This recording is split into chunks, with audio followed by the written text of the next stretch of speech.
Let's do this. And then let's do this. Hi, Jan. How are you doing?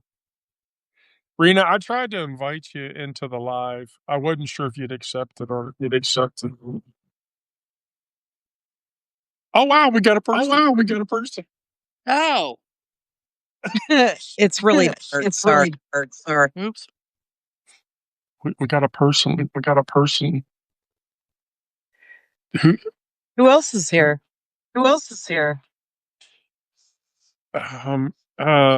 So what? So we have Allison. What? So we have Allison. Right? Hi, Allison. Hi, Allison. Can you hear us? Can you hear us? I don't know. Can you hear me? Oh yeah, I can hear you. Oh yeah, I can hear you. Oh no. I didn't mean to. Oh God. No one. No one. No one ever Sorry. means to. No one ever means to. Yeah, no one ever means to. Yeah, no one ever means to. They do it. Oh, okay. Yeah. My bad. My shirt? No. No. I don't know what we're going to talk about. So Wait, can you see me?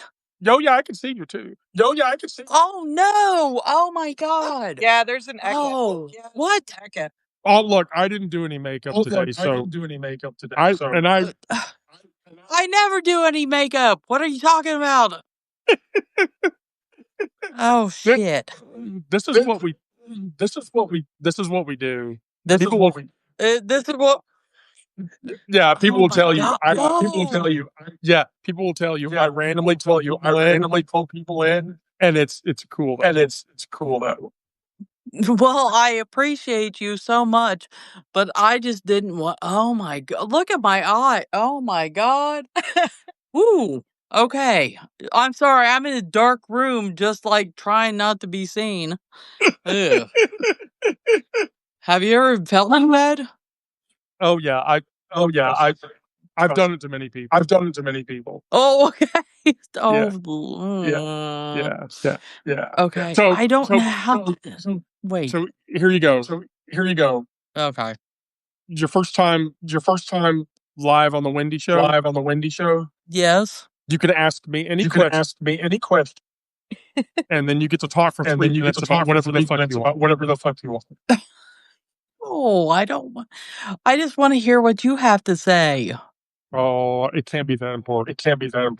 Yes, it is very important because of who you are. Oh my God. Why can't I see that? Why can't I see myself? Oh Lord. Yes. Yeah. Okay. Sorry. I'm just a rando. I do that. I do that. I'll pull you off. So that. But I just be aware. No. But I just be aware. I do that. Okay. Yeah. Well, oh look, there's another person. Good, talk to her. What's her name? Oh, that's Chris. Oh, hey. Hi.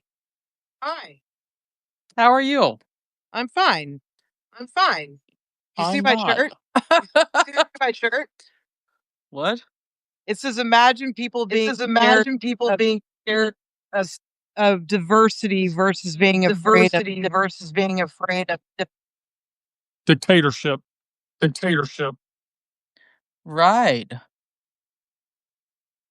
Well, I love Wendy the Druid. Oh, well, thank you. As a druid, I appreciate. You know what? What? For some reason. What is? What's your definition of a druid? Okay, so if you hit the mute button on your phone, I'll tell you. I can't hit the. What the hell? Yeah, it's usually in the top right. There's a little microphone. Just tap that. Okay, there you go. Perfect. So a druid is a member of the Order of Bards, Ovets, and Druids, which is an organization out of the United Kingdom.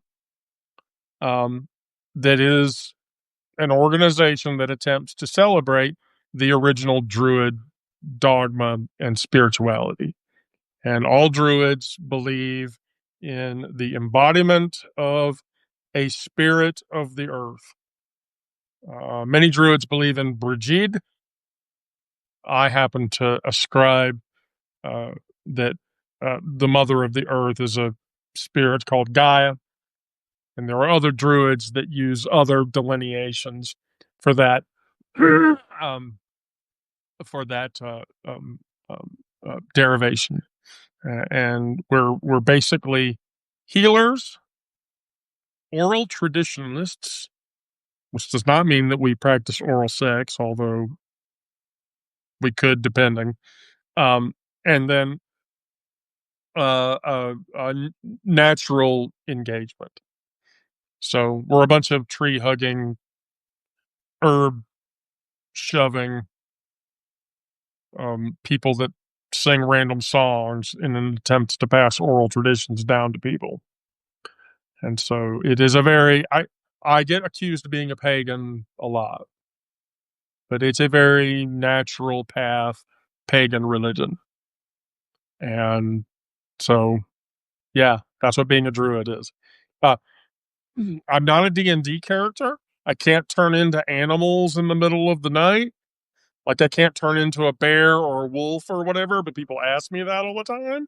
Like if I become a druid, can I eventually turn into a wolf? No. No, really can. So that's why but I get asked that from D&D and tabletop RPG fans or whatever. They'll ask me, can I turn into an animal? No, you really can't turn into an animal. So that's what being a druid is about. And so one of the things that I happen to be really good at, and people who are in the chat will tell you this, I tell stories really well. So I'm a very oral tradition person. I believe that, yeah, telling story, which is one of the reasons why I write long form on a newsletter like Substack or whatever, because those are oral traditions that need to pass down to people, and so that people can learn about shit and, you know, et cetera, et cetera. Okay. Well, oral traditions, can you hear me? Oh, yeah, I can hear you. Oh, yeah, I can hear you. Okay, oral traditions are part of the Native American culture and indigenous people, and they get lost down through. Yeah. Yeah, very much so. Yeah, very much. Okay, and so it's totally that's what I believe in. I'm a recovering I lost Catholic. your audio again. Crane is still Oh, there, right? Crane is still there, right? did you hear me? I'm still here. Oh, Oh, okay. There. Okay. There. Yeah. Yeah. Oh, yeah. We're echoing really bad. I'm a recovering Catholic. Oh, then you definitely need to hang out with us.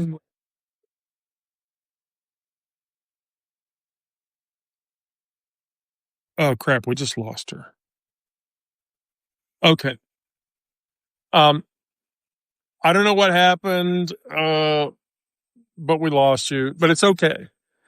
So there you go. There's your druid education for the day. So let me bring up my stuff for today. By the way, did everyone see my team study Bible post? I thought that was fucking funny. I thought that was really fucking funny.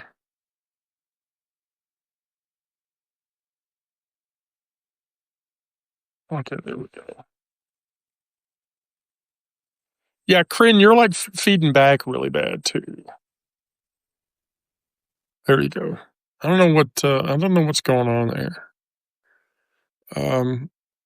So I figure we'll talk today about as soon as I can find another host. Let me see who I can. Let's see who we can. Where Lisa Third Estate. Lisa Third Estate definitely wants to get involved in this discussion. We'll see if she accepts.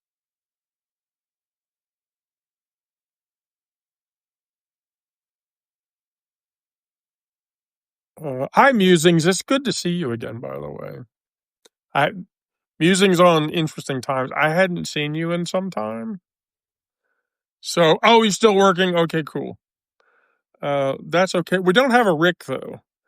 I mean, I want to like drag Rick because this is a very Rick conversation that we need to have, but I don't see Rick. What's the Um, so political violence across the spectrum. So today's geopolitical was um, today's geopolitical is um, the drift between right wing violence and left wing violence, and what the difference between the two of them is. And so, to understand that, we sort of have to understand.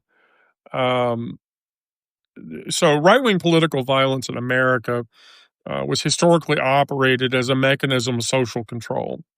So the lynchings that happened in the 20s and 60s. Now, lynching is a really delicate topic right now because of the Delta University hanging that happened to, I think, is Tyler Reed is his name. Um, yeah. Oh gosh, ouch. Your microphone is not happy, Corinne. I don't know what it is. Um, so yeah, so and that was clear. I mean, so he was hanging from a tree, and Anne sent me an article about it. I'm going to do a write up about it tomorrow. But he was hanging from a tree on the school campus, and the cops ruled that it was a suicide, and that's not a suicide. Hanging from a tree, the way that he was hanging, and having the injuries he had injuries like his arm was broken and something else, and yet police ruled that as a self unaliving event, when no, it was very clearly a lynching. I mean, it had all the earmarks of a lynching. And so the most devastating period of right-wing violence in American history happened during the Jim Crow era uh, of uh, uh, of laws, and that was just systemic racial terror. The scale of and the public nature of that violence defied conventional notions. Um, Lynching did not happen in the dead of night by masked figures. It happened in broad fucking daylight.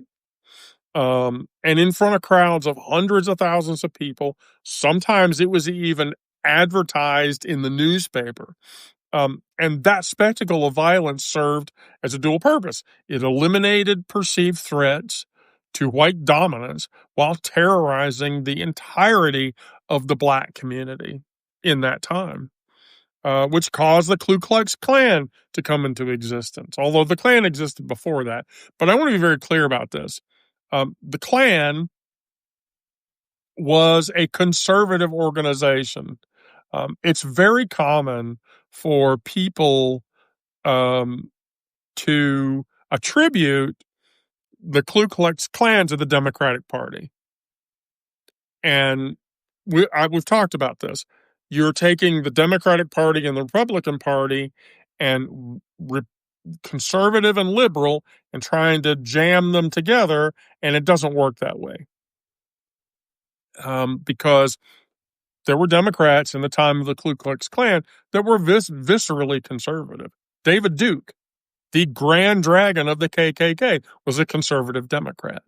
And so what that requires you to understand is the difference between what they called down south, here in the South, a Dixiecrat. A Dixiecrat was basically a conservative Democrat. Liberalism, the liberalism that the conservative Republicans bitch about now, didn't really come into existence in modern politics until the 50s, 60s, and 70s. So before that, like virtually every Democrat and virtually every Republican were all conservative. hard left liberalism did not come into existence until much later. So the Klan, which was founded in 1865, and is characterized by historians as America's first terror organization, because it was a terrorist organization. Many KKK members held government positions. There are many that have suggested that a president that we had during that time from 1865 to 1953, we had a president who was a KKK member, and we've just never found out about it. Edwin DeBar, one of the 4 original instructors of the KKK, went to the University of Oklahoma, which was opened in 1892. And the Klan's influence extended well beyond adult membership. There were communities that raised their kids in the Klan. And so right-wing terrorism was rampant through that period of time. And it just happened.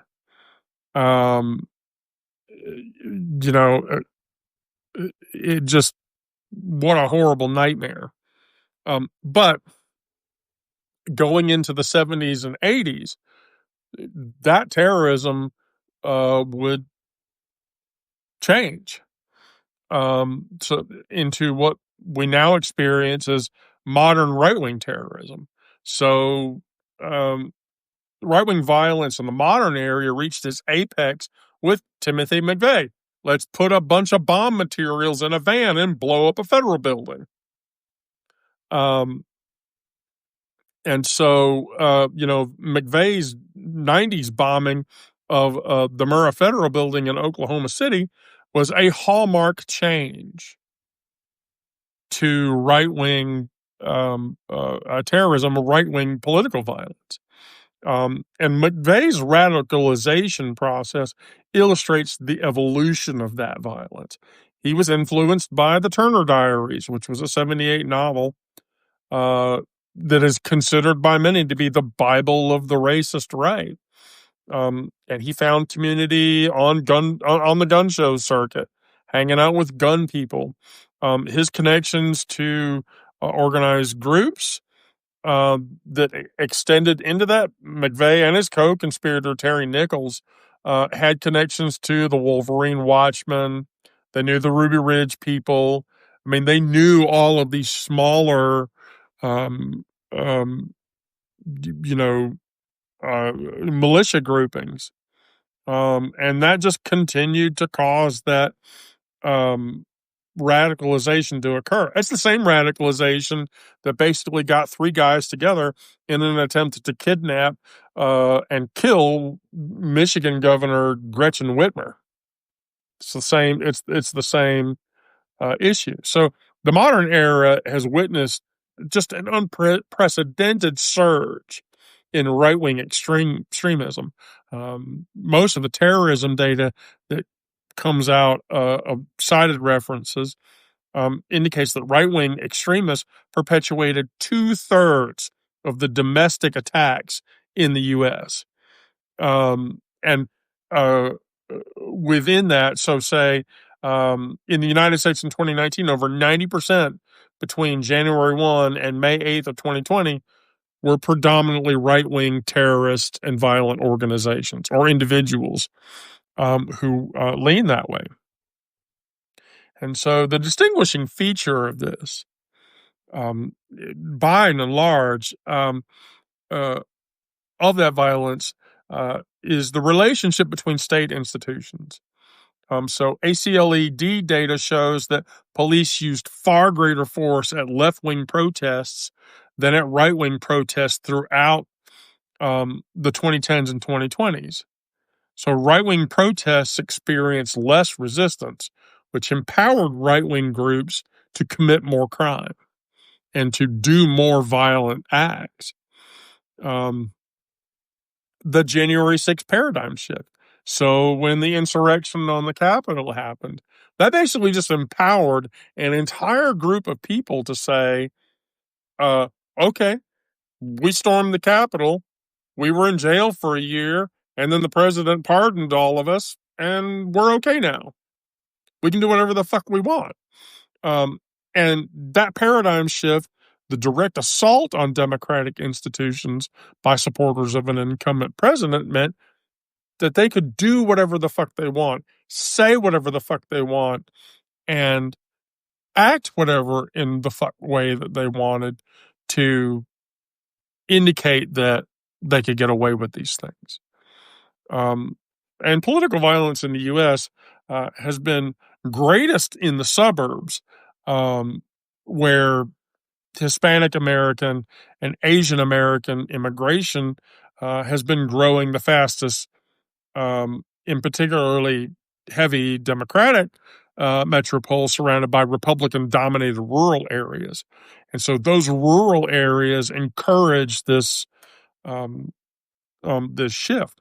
Most of the arrested January 6th insurrectionists hailed from areas just outside of blue districts in red states. Recent data even underscores that continued dominance of right-wing violence. The Anti-Defamation League found from 2022 to 2024, all 61 political killings in the U.S. were committed by right-wing extremists. And right-wing extremists have been involved in 267 domestic terror incidents and 91 fatalities since 2015. That number of people is incredulously disturbing. Are you familiar with the weatherman? Yeah, I get to that. I get to that. I mean, sorry, I didn't mean to interrupt you. No. So tomorrow's article covers the weatherman. So we'll have if you want to talk about the weatherman, we'll have a lot to talk about tomorrow. That's fine. Yeah, no problem. Yeah. That's going to be a fun conversation, by the way. Because and get this, there are people that do not know that ever happened. Shockingly. Like the whole weather, like you say the weatherman thing to them, and they're like, "What the fuck is that? I never heard of that." Oh, okay. So tomorrow I've got a categorical pick apart, layer by layer, bullet by bullet of all of the people that committed violent acts over the last 100 years and what their political affiliation was. Because if I'm going to talk about right-wing versus left-wing violence, I have to be able to categorize who was politically affiliated at what time and why not. For instance, Dylan Roof was very clearly a right-wing radicalized white supremacist. Yeah, of course. And he killed a bunch of black people. So left-wing political violence in America is fundamentally different from right-wing, its right-wing counterpart. So right-wing violence is historically served to maintain existing power structures. Left-wing violence has emerged as a response to those injustices. Right. So the early period of left-wing violence was primarily associated with labor organizing and anarchist movements. The U.S. has a history of leftist militant activism traced from radical abolitionists such as John Brown. My hero. You're right. Through massive labor protests of the Gilded Age. That was all in response to the nature of right-wing terrorism that was happening at its time. And so when the revolutionary decades peak happened in the 60s and 70s, violent fringes were mostly on the far left, committing extensive violence largely against property instead of people in the name of social and environmental and animal rights causes. So here we go. The Weather Underground. So the Weather Underground was an American far-left Marxist militant organization that was first active in 1969 with an express political goal to create a revolutionary party to overthrow the United States government. The FBI describes the Weather Underground organization as a domestic terrorist group. However, the Weather Underground's approach was markedly different from right-wing violence. The police killing of Black Panther, Fred Hampton, prompted the Weather Underground to issue a declaration of war against the U.S. government, but their targets were typically government buildings rather than individuals. Their February 70 attack involved 3 gasoline-filled Molotov cocktails that were exploded in front of John Murtaugh's home, shattering windows, scorching surfaces, but nobody was killed and nobody lost their life because of that result. They did say things like, if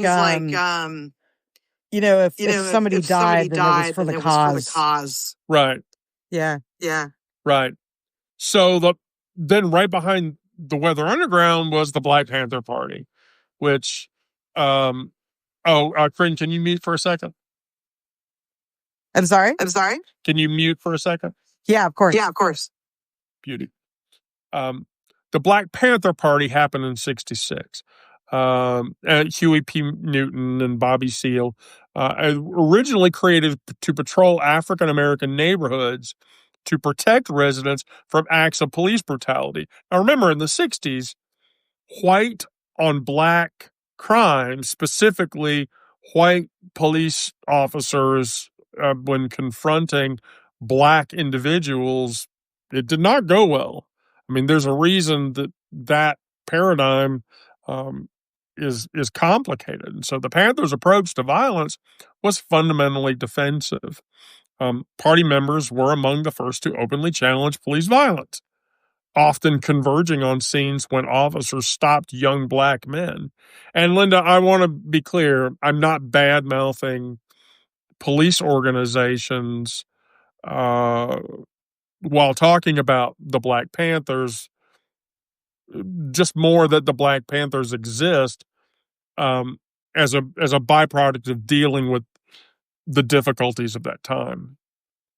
And so internal conflicts within the Panthers led Newton and Cleaver factions carrying out retaliatory assassinations of each other's members to happen, resulting in numerous deaths.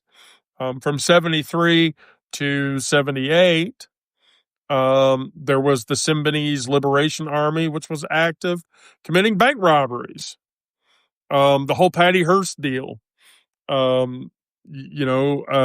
Patty Hearst was involved in bank robberies because they were trying to change the system. So by the 1980s, though, most left-wing terrorist groups that had operated in the 70s and forward had disappeared by the mid-90s. Recent decades have seen precipitous drop in far-left political violence because the far left doesn't believe in political violence and murder and killing. That decline coincided with the end of the Cold War and the resolution of the Vietnam conflict, which sort of took all their gas away. So contemporary left-wing activity, Antifa, and things like that are focused on property. They don't kill people. They're not out to attack people. They're out to attack property. During the 2016 campaign and after, far left activists in the Antifa movement had used violence and the threat of violence in some cases succeeding in shutting down events where far-right groups were committing acts of aggression and violence. However, the scale and lethality of contemporary left-wing violence remains limited, and it is not, as violent as right-wing violent activity. Left-wing violence has historically focused on symbolic targets, buildings and corporate headquarters and military installations, rather than actually attacking civilian populations. They committed extensive, violence, largely against property, with notable exceptions, however, in the name of social, environmental, and animal rights causes. and Linda raises an interesting point. I'm not arguing, Wendy. I know what it was like in those days. I became a police officer first in 1972, and I worked with some horrible people in those days. They didn't even start standardized training in police until the late 60s and early 70s. And testing and background checks just became a thing around that time, too. Even with all those improvements, we still have a lot of problems with who are attracted to the job, being a police officer. Many departments are finding if they hire mainly females, they have less problems. Gosh, I wonder why. Um, I could have said that was a duh moment. The agency are retired from us now. About 45% female. And Linda Simpson is a great resource, by the way, when talking about police interaction and an understanding of what it was like to be a police officer in those times. Gosh, my hair actually really does kind of look good. I probably should wear this. I should wear this piece a little more often. It does look kind of cute. So, really, I mean, you're going to say that, sure. So left-wing terrorists murdered 65 people between 1975 and the present. So the GOP's assertion that left-wing people are guilty of violence and left-wing individuals are the ones that are killing people is just flat out wrong. So from 75 to now, we're talking 50 years. In 50 years, left-wing extremist organizations are responsible for 65 deaths, representing about 2% of all terrorism-related deaths during that period. When you exclude the 9/11 attacks, the left-wing share rises to 10% of murders of terrorist attacks. That's still drastically lower than the number of right-wing terrorist orgs and right-wing influenced deaths that happened. The contemporary threat from left-wing violence appears to be primarily focused on property destruction and not actual people. So asserting that Charlie Kirk was killed by a lefty is just bullshit. I mean, just complete and total bullshit. The statistical evidence reveals a dramatic disparity between right-wing and left-wing violence. Right-wing terrorists account for 391 murders, 11% of the total when including 9/11, 63% of the total when excluding it. Compared to left-wing terrorists, 65 murders, 2% with 9/11 and 10% without it. While examining the broader historical context, the disparity becomes even more pronounced. The systemic lynching campaigns of the early to mid 20th century alone account for thousands and thousands of deaths, far exceeding the total casualties from all left-wing violence in American history in its total. Right-wing violence has typically enjoyed broader social acceptance and institutional support because the government is a bunch of right-wing nutjob fuckheads. And so, to Anne's point, yes, they are trying to build a lying narrative around Tyler Robinson.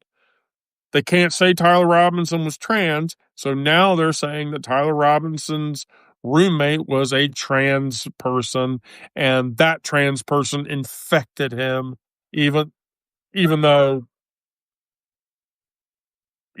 Tyler Robinson, Tyler Robinson's roommate was completely unaware of the fact that he, was going to kill somebody. That he was going to kill. There was a Onion article that said that he had a ride with a trans person, so therefore he has a tie to the trans community. Oh, Jesus. So the Onion nailed it. Right. I'd say here's the thing. When the establishment is using The Onion to validate their claims. Like when The Onion and the right-wing people are like in lockstep with each other, it's fucking horrible. It's just fucking horrible. Fucking horrible. Bathrobe guy joined. Hey, cool. How's it going, bathrobe guy? So, yeah, I mean, there's temporal patterns and evolutions. I mean, during the 60s and 70s, many extremists joined left-wing groups, but they were spurred by civil rights or the Vietnam War or whatever was happening at the time.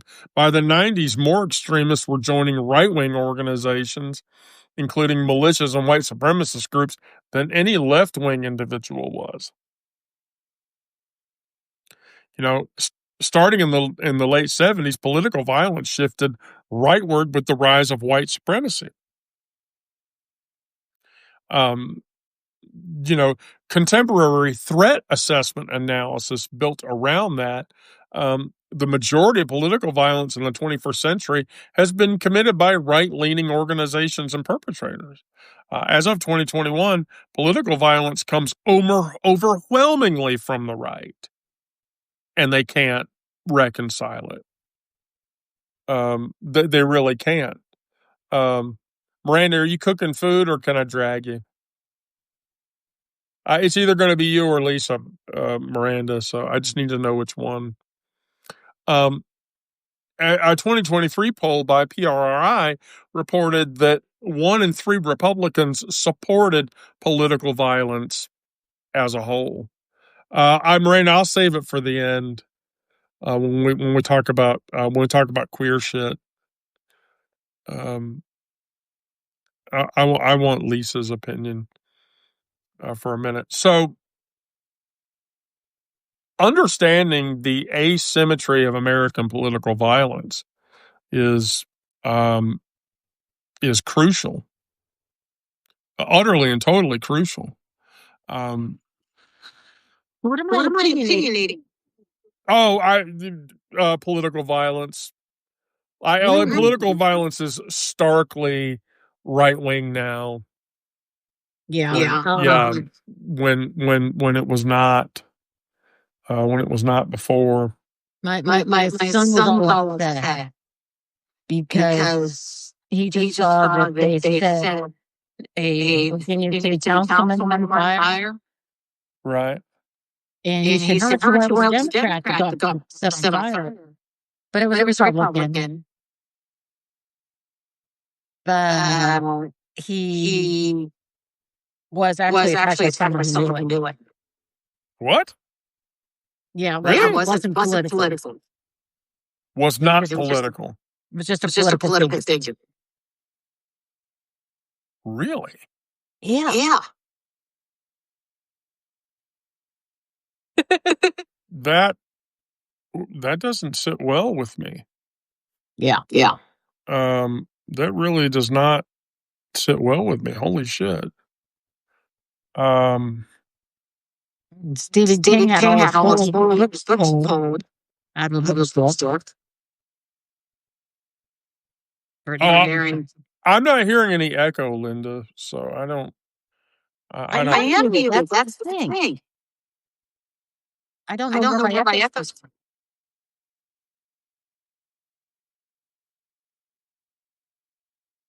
There I am. I'm muted again. Okay. Brandon, can you still hear it?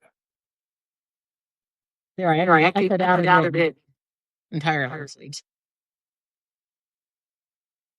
Okay.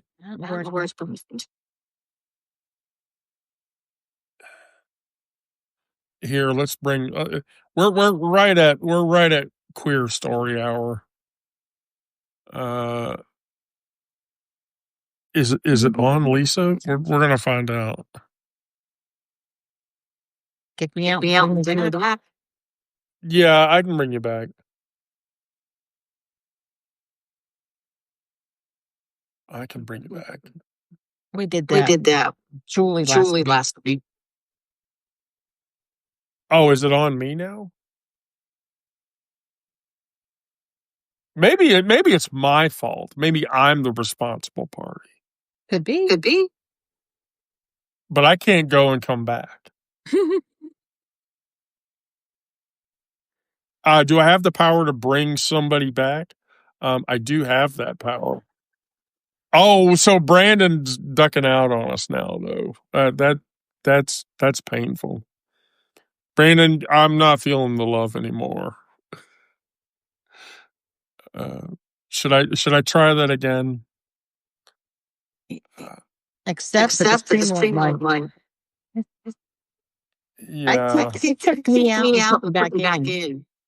See if that fixes it. Yeah, okay, I'm gonna kick you out. Okay. Is there an echo now? There shouldn't be any echoing now. Okay. Any better? I don't know. Let's get. Okay, Brandon, is there an echo now? There is with me. Oh, it's with you now. Holy shit. Well, there's with Lisa. I hear with Lisa too. All right, well, let's find out if it's Lisa. Okay, so here we go. Gosh. Okay, bye, Lisa. All right, so now, do you have an echo now? This was. Yeah. This was happening with me with Karen last week. Just couldn't get rid of it. Okay, is that better?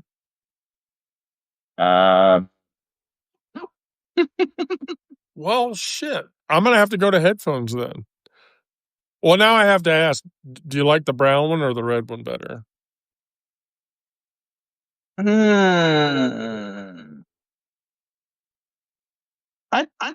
kind of think. Well, I kind of think the red, but I don't know.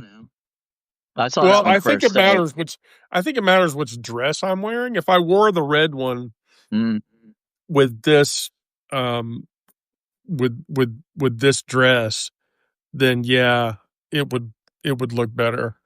But I wanted to like go down my hairpiece because people were like, Wendy, you should wear your hairpieces during lives or whatever. So people would stop calling you, who's the boy in the video? Or, well, okay, fuck that. I'm so tired of hearing that narrative. It really bugs me, and I'm sick of it. Can I just sign instead of talking? Right. Hey, your buddy Ben's in here. You think if I invited him, he'd jump? Oh, Ben Yolance? Yeah. Oh, he would probably come. I mean, he goes on lives all the time, but I don't know. Okay. Well, he's a real journalist, though. I'm not a real journalist. He is much more. He's smarter with the things and the politics than I am. Ugh, the echo though. My gosh. It must be a Substack problem. Yeah. It was echoing with Karen the other day, and then we redid it on Sunday, and it was fine. I don't know. Maybe it's just traffic. Oh. Well, I muted myself, so I. Yeah. So when you're muted, I don't echo. No. That's weird, right? Well, it could be like, the talking sticks, like in groups and stuff. Yeah.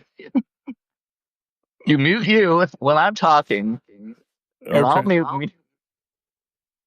Your friend Ben doesn't like me, so.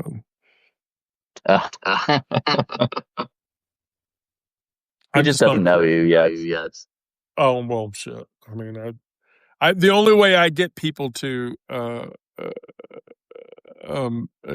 Edward, yeah, it's all about being comfortable.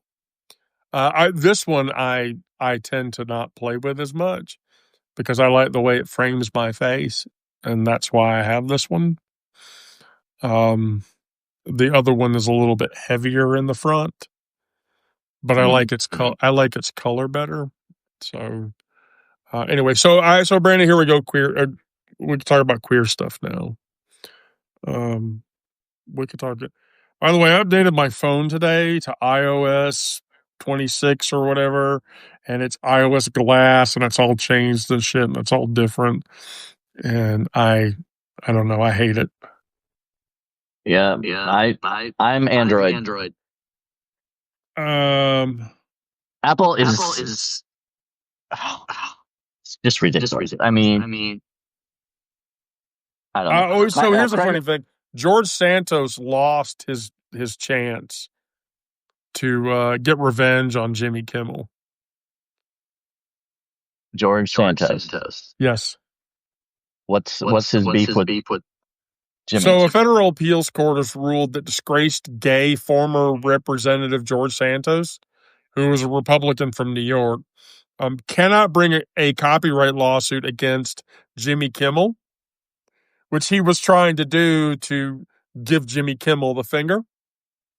Santos tried to sue Kimmel for purchasing short videos from Santos on the platform Cameo for the use in a comedic segment entitled "Will Santos Say It?" So he bought videos from George Santos. Yes. But George Santos tried to sue him because he used them on his show.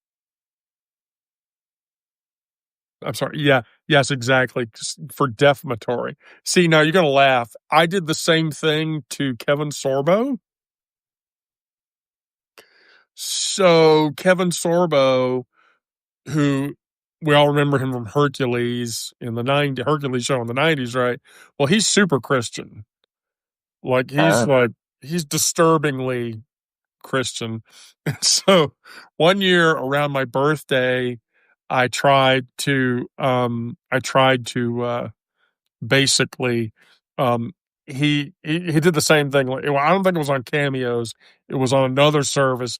But if you paid him money, he would wish you happy birthday the way that you wanted to be wished happy birthday. Oh, dear. And so my attempts to get him to tell me happy birthday in a live video was he was in a movie called Meet the Spartans, which was a campy take on the 300 film. And there's a scene in the movie where he kisses another dude. And so my birthday note was, I wanted Kevin Sorbo to say, "Happy birthday, Wendy. I'd love to kiss you like I did the other guy in Meet the Spartans." And he wouldn't do it. Oh. And they refunded me the money or whatever. Well, that's kind of hypocritical, isn't it? I mean, he did it for money in a movie. Right. Yeah, if he's doing it for money, I should get my birthday note. I would think so. That says, "Happy birthday, Wendy. I want to kiss you like I kissed the guy in Meet the Spartans."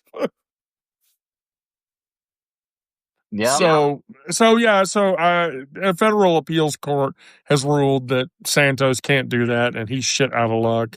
And so, here's the big one, and I did not realize this. So we lost Robert Redford today. Yeah. So I was very sad about that. But get this, he was a bisexual in a film. Like an older one? Yep. And so the film Inside Daisy Clover,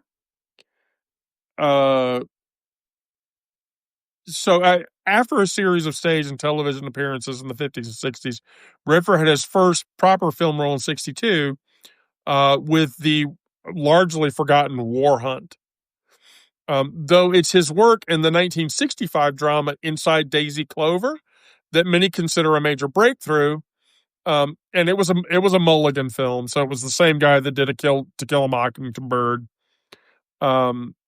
Inside Daisy Clover stars Natalie Wood as the titular teenage tomboy who gets discovered by a movie studio producer and is quickly fashioned into a movie star. It's a dark film, and it's but but Redford's character in that film, coded as a villain because of the fucking Hays Code bullshit, was decidedly bisexual, and people want to forget this, and so it was a brilliant role for him too, by the way, because he was like the bisexual bad boy. And so that film was really cool. So if you have never seen that movie, you should watch it, because what was it called again? Inside Daisy Clover. I don't have it right now. Oh, Bushy, thank you. I love this ring.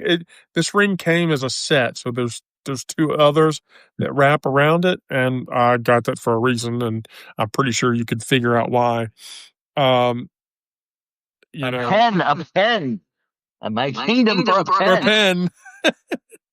Oh, wait. So you're actually going to write something down? Oh, that's classy, Brandon. That's classy. You see his little tie? Yep. That makes me happy. Your pen makes me very happy, Brandon. Inside, I've already forgotten it. Daisy's Clover? Yes, Inside Daisy Clover. Inside Daisy Clover. So now the downswing is that there's a Red Hood DC series that was supposed to come out. The author of which is a trans person. DC fired. Yes, a DC Comics series. You know who the Red Hood is, right? Not Red Riding Hood, I guess. No, so the Red Hood, somebody will correct me on this, I'm sure, but Jason Todd was one of the Robin characters from the Batman history. Oh. And Todd was killed. Well, at some point, he was killed by the Joker. And it was a turning point. Batman got really dark for a while after that because Todd got killed. And so, what happened was Ra's al Ghul took the body and threw the body into the Lazarus pit. Well, it was too long for Todd to have been dead before he got tossed into the pit. And when he came out, he went crazy. And he took on the moniker of the Red Hood. And he became the Batman that would kill people.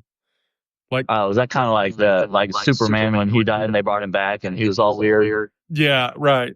So Jason Todd went crazy and he decided it was okay to kill people. Well, anyway, so they were going to do a limited series. Well, the author, Gretchen Felker Martin, who is trans, by the way, made a series of Charlie Kirk posts, and DC fired her.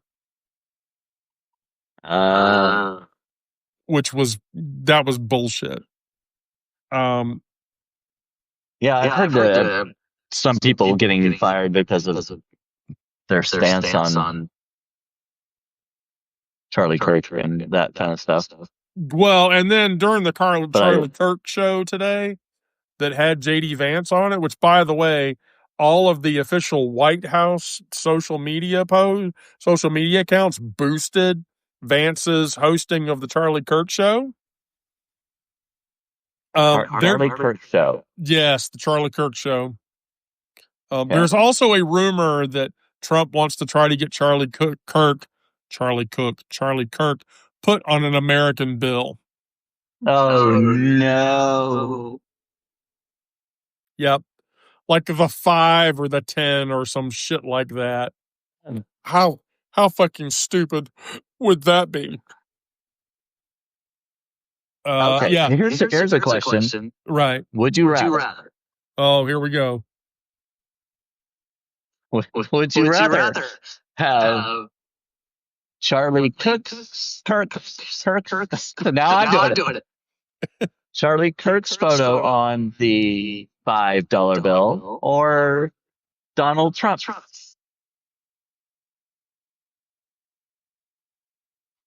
Okay, here you go. Here's how far I would go. Okay, I would take one for the team, and I would toss Donald Trump's salad to avoid Kirk or Trump ending up on any money anywhere. No, you've got it. You have to choose one. Well, one of them isn't getting on a bill. Which one is it going to be? Fuck. Well, cash. I mean, I don't use cash anymore, so I'd never have to see it. Fine, I'd be okay with Trump being on a $5 bill. Well, that's what I would go for that too, because I mean, he is the president. Which is the bill I use the absolute least, and it would be that bill. Yeah, it would be the one that I would never use. And as long as it's not the $1 bill, because that's. Yeah. Oh, you know what? Well, we need the ones, right? They need to bring back the $2 bill, and then they can put them on that. Well, I was going to say put him on the penny, and they'll get rid of that pretty soon. Oh, yeah, that's right. Because we're going to ban the penny eventually. Yeah, I mean, what's the point of the penny? Right.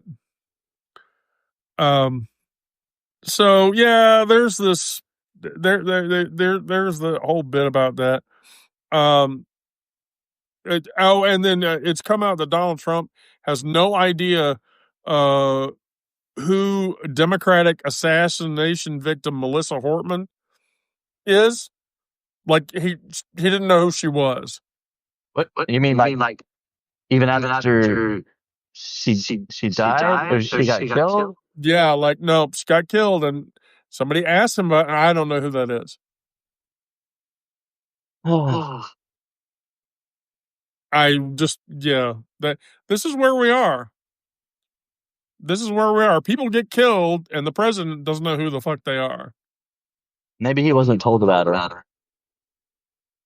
How would the president not be told about that person's? I don't know. I'm just trying to throw some excuse out there. And then in the same speech, by the way, Trump said that flag burners should be jailed for life. Life? And yes, and that all pride flags should be banned from the U.S. permanently, even for personal use. Oh. That waving a pride flag anywhere, even on your house, should be a criminal offense. What if we say we're fans of Noah? Is that a euphemism for something? No, Noah, the rainbow, the ark, and the Bible. Oh, we could like claim biblical. Yeah, we're trying to take it back. Oh gosh, honey, we're just trying to take the rainbow back. We're not gay or anything. Not in this house. Oh gosh, not in this house. Oh gosh, heavens, yes. Oh, that would be brilliant. That would be totally and utterly brilliant. So yeah, I like the religious freedom. Yeah, religious freedom, exactly. And then Nancy Mace opened her fucking mouth again. And she dehumanized colleagues just days after saying she never dehumanized any of her colleagues. So she said she never dehumanized her colleagues, and then she perpetually misgenders the McBride, the trans congresswoman. But she tells people she doesn't dehumanize anybody. And then she says that it's okay for her to dehumanize trans people because they deserve it. We deserve it. Oh. Yeah. I'm fucking tired of that bitch. I really am. I want that bitch in the next election to lose her goddamn seat. Yeah, exactly. Yeah, I'm going to hang up a pride flag, and if somebody asks me about it, that's me celebrating Joseph in his Technicolor Dreamcoat. See, there you go. Prove me wrong. It's got religious freedom written all over it. Yep. No, that's got religious freedom written all over it. Prove me wrong. Water is wet, motherfucker. Prove me wrong. What if we start just wearing all rainbow clothes and stuff? Oh yeah, like we try to flood it so that like nobody can tell one way versus the other. Hasn't that happened before? Hasn't a society tried to do that? Make things like commonplace and normal so that they could hide the fact they were doing shit? They can take the flag. We can put a pole, a rainbow pole, stick it in the yard or on the house. I'd be okay with that. I mean, come up with something else. Yeah, I'd be okay with that. Just no pink. I hate pink, but whatever. Gosh, Joe, are you really telling me you don't like pink? Oh, Ben Shapiro's wife is not dry. Doesn't even describe it. Here you go, Brandon. I'm gonna bring your friend on. Who? Oh, you'll be happy in a minute. Oh boy. Oh yeah. Yeah. Give it a second. Wait for it. Wait for it. I'm dying from the anticipate. Yeah. Shall we play the here? Sorry. Don't fucking apologize. Just get on. Jesus Christ. So I just time. Why talk about what I was supposed to? Wait, what are we supposed to talk about? Were we just talking about Ben Shapiro? Yeah. Ben Shapiro's wife is like, that's probably a desert down there at the bottom. Dude, tell me about it.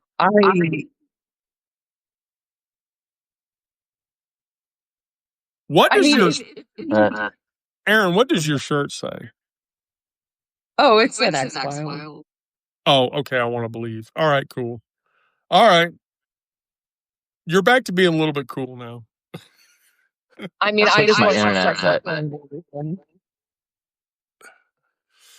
Oh, you're unstable again. I think that Substack is still experiencing a DDoS. What does that mean? Distributed denial of service attack. I think external entities are picking on Substack.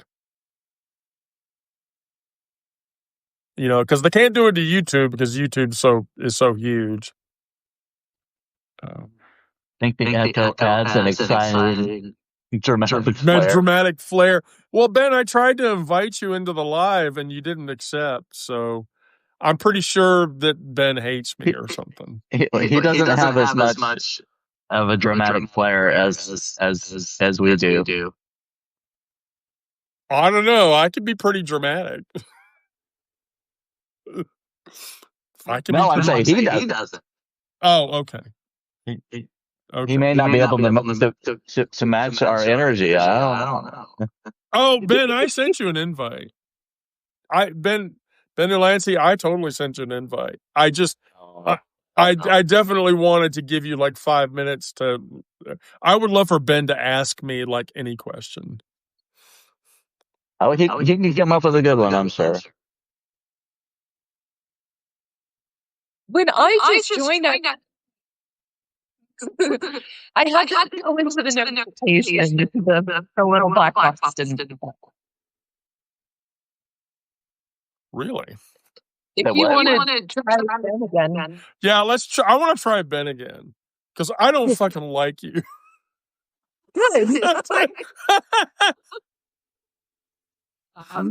Oh, gosh. No, really. Her echoing was even worse than mine.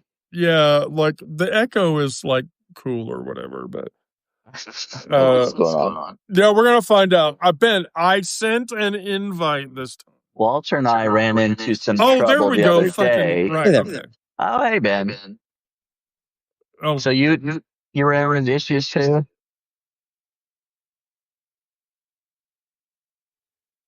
I think you were talking at least, but Yeah, you're echoing too. yeah, you're echoing too, but it's cool. I love your background, by the way. thank you. Yeah, my room is entirely too colorful. I not for the understimulated. Gosh, okay, well, first time on Wendy the Druid, you can literally ask me any question. Doesn't matter what it is, and I will answer it, and then you can talk for 3 minutes. Favorite color? Go. Blue, no, wait. A burgundy. Burgundy is actually my favorite color. And for whatever reason, people say that I should wear burgundy colored clothes and shit. And so that's why I have dresses like this one. Because people anything in the burgundy, like burgundy and mauve and like earth red tones, whatever. I've never given enough thought to the specific shades. I usually just say blue or purple or orange. Blue, purple, or orange. That's an interesting color combination. Yeah, it is. That's an interesting color combination. So have you worn those three in conjunction with each other? Yes, I certainly have. Oh. So did you know that Robert Redford played a bisexual character before? I didn't know that. Yes. Who? What character? So in '65, he did a movie called Inside Daisy Clover. And it's about Natalie Wood is in it, so it's a Natalie Wood movie. And Redford plays a haze-coated. So you know what haze coating is, right? Mm-hmm. Yeah, he plays a haze-coated bisexual character. I didn't know that. And Robert Redford in general is one of those actors that I kind of feel like miss me generationally just a bit. I know that he's one of the great actors of all time, and many people are reeling right now. But I don't have too many Robert Redford movies I've seen. I did see the original Gatsby, but I much prefer the Baz Luhrmann version. Well, it's like, okay, so like Electric Cowboy, Butch Cassidy and the Sundance Kid. My favorite '80s movie of his, which also probably nobody is at Legal Eagles, was a really brilliant movie. But yeah, like if you like the '70s and '80s, he did a bunch of '70s and '80s films that were memorable. But like his the films he did in the '60s are the ones that people sort of crow about. I haven't seen him in very many things. Yeah, I saw him like Paul Newman. Like Paul Newman was a brilliant actor, but if there were the movies that he did in the '60s going into the early '70s are the movies everyone's like, oh, those were the fucking badass films that he was in. Hi, Morgan, by the way. Versus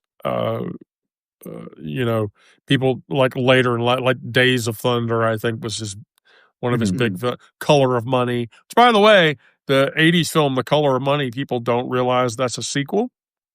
That was a sequel to Newman's movie The Hustler from '64, I think, or whatever. But yeah, so I realized that Redford is such a like. I mean, everybody remembers his character from Avengers, right? Sorry, I'm not laughing at Morgan's comment Captain about America, Winter Soldier, Captain America. That was like whenever I tell people, like, have you ever seen a Redford movie? Well, wasn't he the dude? Yeah, wasn't he the like villain dude or whatever in the Winter Soldier? Oh yeah, yeah. He was that old. I was just watching Doctor Strange with my uncle a couple days ago. He was very adamant about seeing it, despite being opposed to nearly everything that my father and I suggested that we watch together. It was very ironic. He's been staying with us all week, and we've been having the hardest time finding something to fit into our Venn diagram. And he just objects to absolutely everything. But the one thing that he brought up was, let's watch Doctor Strange. And I'm still kind of surprised by that. Is that an ideological thing, or is that like a preference thing? He is so incredibly brilliant, but his brilliance has left him walled off from many things, I would say. He has an objection to most places to go and most things to watch, and it's a little frustrating sometimes, but he is an unquestionable genius. So, see, I have that issue, but it's not that I'm brilliant, it's that I have a really solidly eidetic memory, and the byproduct of that is that I detect patterns really well, which is one of the reasons why I don't listen to my partner, by the way. Just sneaks in upstairs. Yeah, just ignore that. So, for instance, I detect patterns really well. So when patterns happen in a certain capacity, so I went to see The Sixth Sense. No, I have to sneeze. Christ. So I went to see The Sixth Sense, and I got halfway through it and then left. What? Yeah, because I figured out he was dead. Blasphemy. Yeah, like got to the scene in the movie where he's talking to the wife in the restaurant, and I was like, "She's not oh," and then I walked out of the movie. That must have been a shame to catch the biggest twist of the movie beforehand. Well, yeah, like my friend asked me, here was what I almost got into a fight with somebody when that happened, because my friend was with me, and my friend was like, "Oh, Wendy, why are you leaving?" And I'm like, "Oh, because I already know he's dead." And like 5 people jumped up in the theater and said, "Shut up, you just ruined it for me." That's horrible. I'm glad I wasn't in that theater. So, yeah, I've had interesting movie experiences. Like, I've got a great horror movie story. So have you ever seen any of the Halloween movies? I kind of detest the Halloween movies, if I'm being honest with myself. It's the slasher genre in general that has never really pulled me in all that much. I really do love horror, but it's more the psychological side of things that I can enjoy. You and my partner. My partner loves like Insidious and the like oh my God, it was my child's birthday over the weekend, and they came down here in the living room to watch The Conjuring. I cannot watch that movie. And I'm upstairs and they're like watching it, and then you hear my 16-year-old go, "Oh my God!" And I'm like, "Yeah, that's why I can't watch that." But the slasher films or whatever, I deal with those a little bit better, but only if I can watch it in a theater full of people. So I went to a showing of 3 Halloween movies back to back to back to back. But I went to an inner city theater, and so predominantly the larger body of people in that theater were persons of color. And so that made like the slasher surprise genre work out, because like the people on either side of me were like, "Oh, don't go in there," and then the murder would happen, and then I could deal with it. Of course. Yeah, they took all the shock out of like Mike Myers would kill somebody in the next frame, but they would say something about it. And oh God, thank you. There's this theater we used to go to, but it was a similar situation to what you mentioned. And the commentary that people would add throughout would just add so much to the movie. Just the constant, don't go in there. I wouldn't do that shit. Yeah. That's why isn't that why people still go to see Rocky? People go to see Rocky Horror because of the commentary, not because of the actual movie. You have seen Rocky Horror, right, Brandon? Rocky Horror Picture Show. Yes. Okay. Actually, only for the first time, like a couple of years ago. What? I went to a live performance for the first time. I grew up a sheltered little boy. That's the thing. I'm sorry, but that's like a gay initiation. That like should be one of your like I first. wasn't out at that time. No, but I mean, like the minute you came out, you should have the weekend after gone to see Rocky Horror in a theater or something.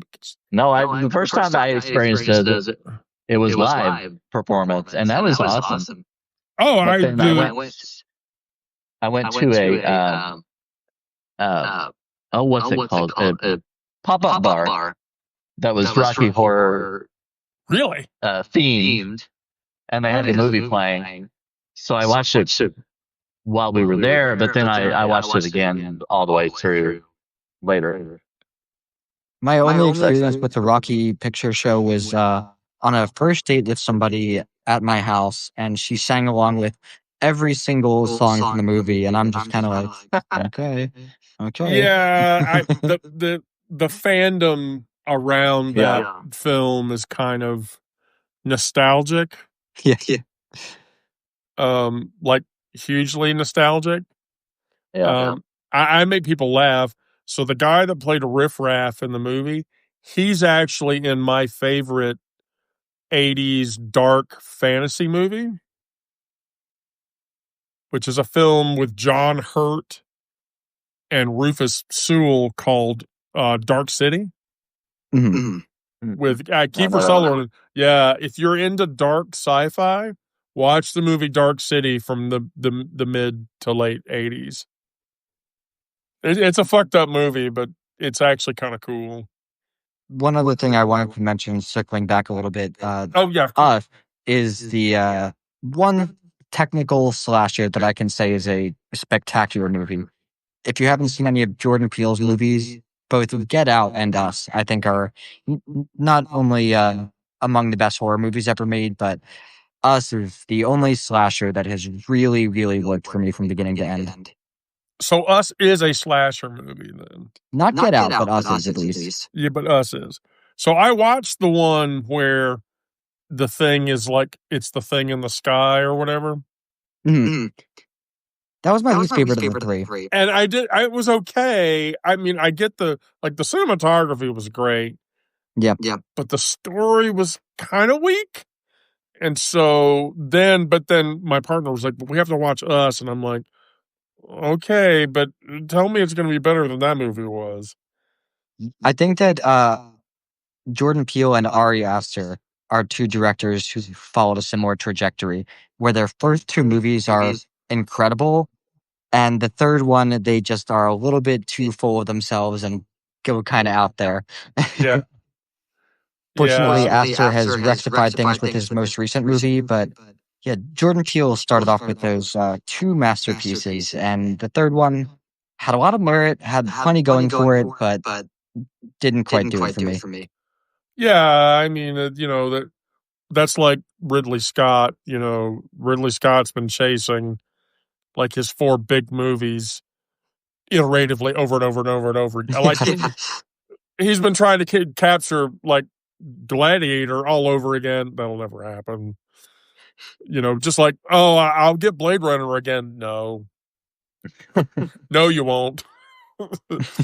I from a director's perspective, that's why I like I always respected John Carpenter, because John Carpenter was like, I'm not going to remake my shit. I'm going to do my shit. It'll be memorable, and then people will just watch it. Was the Halloween trilogy you saw in theaters the most recent one?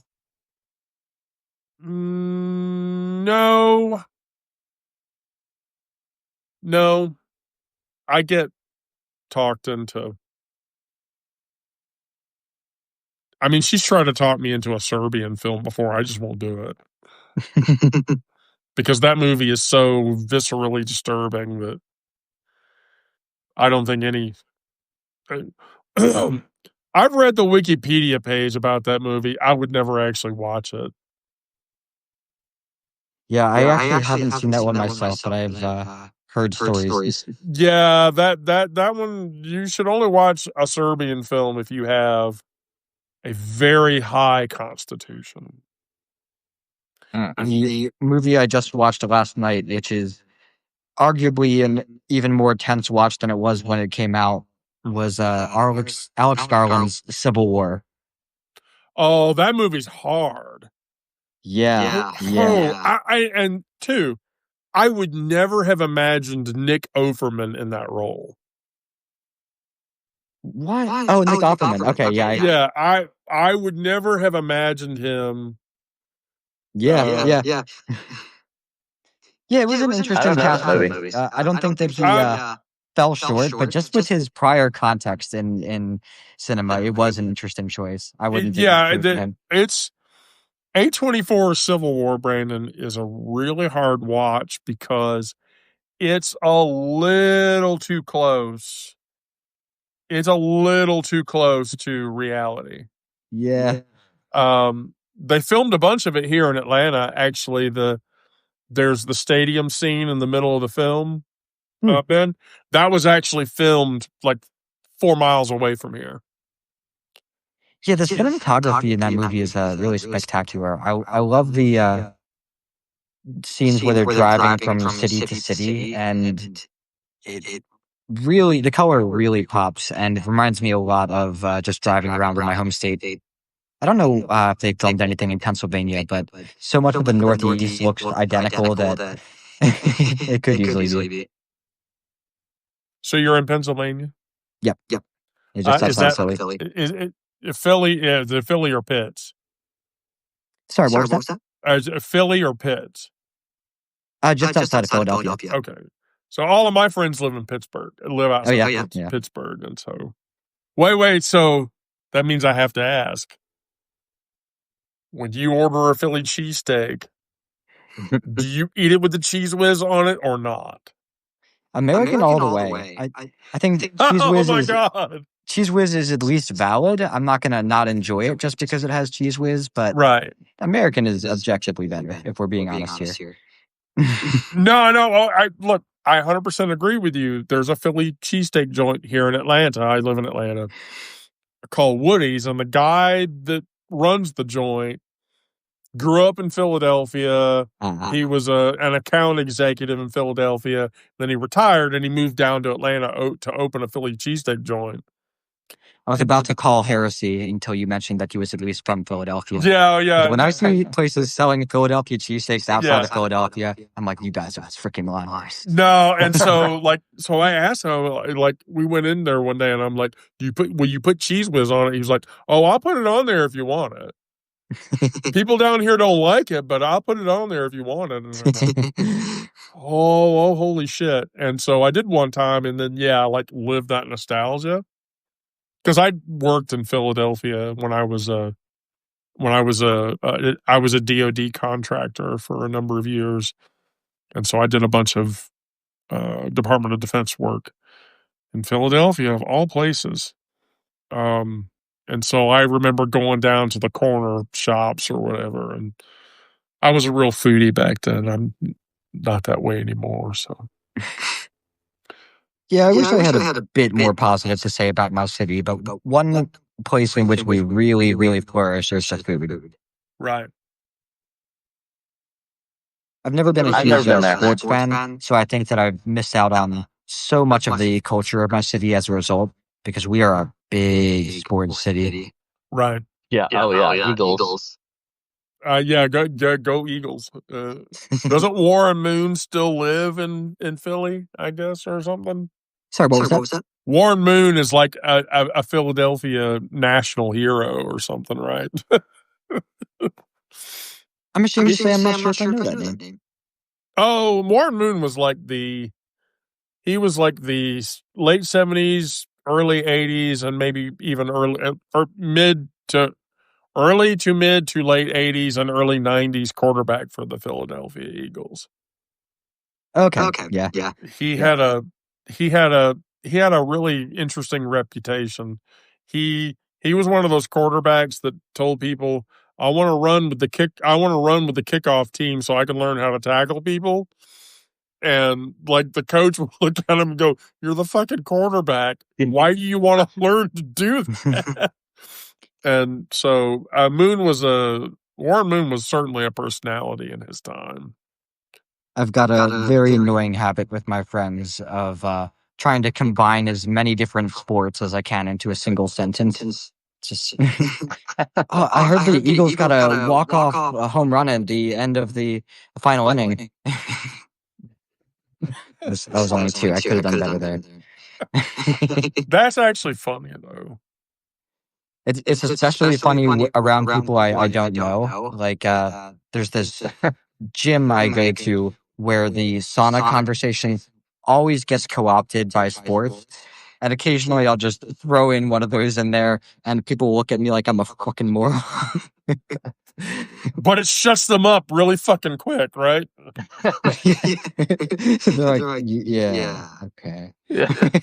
Why does the sauna and the steam room have to be co-opted by sports talk almost immediately when you go? I haven't worked out in a gym in a very long time, but I always hated that. Like you'd go and sit in the steam room and then some dude would start talking and you'd be like, "Why are you talking? Just shut up. I'm trying to relax." Occasionally, of course, a really existential conversation in there, and there are some people who appreciate it. It's not everyone, but occasionally someone will take off their headphones and be like, "Hey, this conversation sounds interesting. I kind of want to get in on this." They probably have to talk about sports to make sure everybody knows this is not a gay thing. We're in the steam room, but we're not gay. We're talking about sports. Literally, that's definitely. Brandon, I don't think that talking about sports excludes you from. Oh, I know, but that's the stereotypical thing. I mean, have you ever watched a baseball player give somebody a good game? That's not gay at all. I swear it's not. I watched a baseball player run up and grab a guy's cup before. How is that not gay? I'm not sure. I'm just not sure. All right, well, we're right at the top of the hour. Brandon, thank you. Ben, thanks for coming by. Yeah, it was nice talking to you, bud. I promise we're fun. Again. I promise we're fun most of the time. I think that we have done pretty well with the echo taken into account. Yeah, the echoing is it's a bit of a barrier to work past, but I think we're now it's just a. I just don't know. Is that a is it a Substack problem, or now it's like I want to go live on YouTube and see if it's me? I don't think so, but. Walter and I ran into some issues with our live that we did a couple of days ago. It wasn't the same issue, but it was connection. Major connection. Latency connection related. Yeah, sure. Yeah. Of course. All right. Well, Brandon, Ben, thank you both. Yep. Nice talking to you. Yep. Pleasure. Yep. Ben's out. Brandon. Out. Okay. Well, gosh, everybody, it was a really good session tonight. So I'm gonna ask if you guys give me a bunch of hearts.